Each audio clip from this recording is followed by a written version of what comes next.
अऊज़ु बिल्लाहि मिनश शैतानिर रजीम बिस्मिल्लाहिर रहमानिर रहीम। सबक नंबर 1 हरूफ़े मुफ़रीदात। प्यारे दोस्तों, आज आपको मुफ़रीदात की अदायगी किस तरह होती है इसके बारे में तख्ती पढ़ाई जाएगी। अलिफ हलक के ऊपर वाले हिस्से से अदा होता है। बा दोनों होंठों के तर हिस्से से अदा होता है। ता ज़ुबान की नोक और ऊपर की दांतों की जड़ से अदा होता है। सा ज़ुबान का सिरा और ऊपर के दांतों के अंदरूनी किनारे से लगे तो सा की अदायगी होती है। जीम ज़ुबान के दरमियान और तालू के दरमियान से अदा होता है। हा हलक के दरमियान वाले हिस्से से अदा होता है। खो हलक के ऊपर वाले हिस्से से अदा होता है। दाल ज़ुबान की नोक और ऊपर के दांतों की जड़ से अदा होता है। ज़ाल ज़ुबान का सिरा और ऊपर के दांतों के अंदरूनी किनारे से लगे तो ता अदा होता है और ज़ाल अदा होता है। रो ज़ुबान की नोक और मुकाबिल के तालू से अदा होता है। ज़ा में सीटी भी निकलेगी, ये सीटी वाला हुर्फ है। ज़ा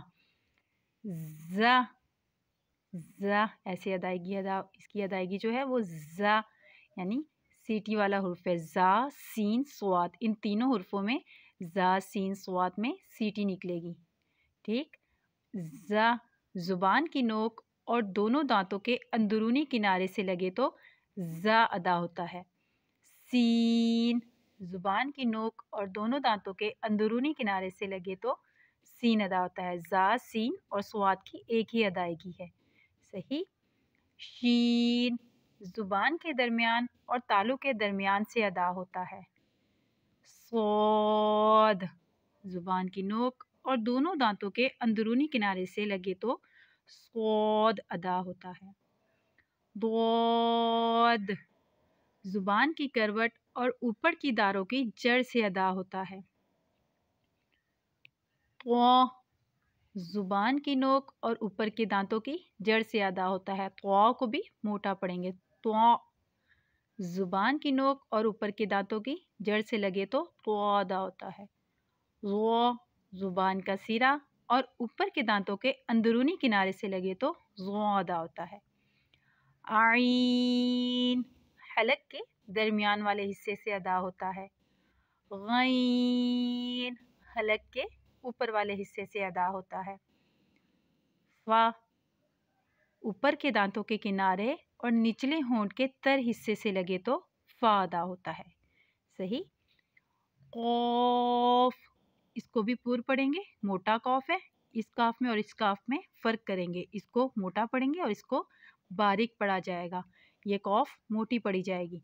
और कौफ की अदायगी है ज़ुबान की जड़ और तालू के नरम हिस्से से लगे तो कौफ अदा होता है। कैफ ज़ुबान की जड़ और तालू की सख्त हिस्से से लगे तो कैफ अदा होता है। लाम ज़ुबान का किनारा मसूड़ों से लगे तो अदा होता है। मीम दोनों होठों के खुश्क हिस्से से अदा होता है। नून ज़ुबान का किनारा दांतों की जड़ों से लगे तो नून अदा होता है। वाव दोनों होठों की गुलाई से अदा होता है। वाव दोनों होठों की गुलाई से अदा होता है।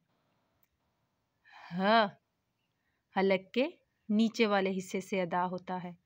हमज़ा हलक के नीचे वाले हिस्से से अदा होता है। हा और हमज़ा की अदायगी एक ही है। हा हमज़ा। या ज़ुबान के दरमियान और तालू के दरमियान से अदा होता है। या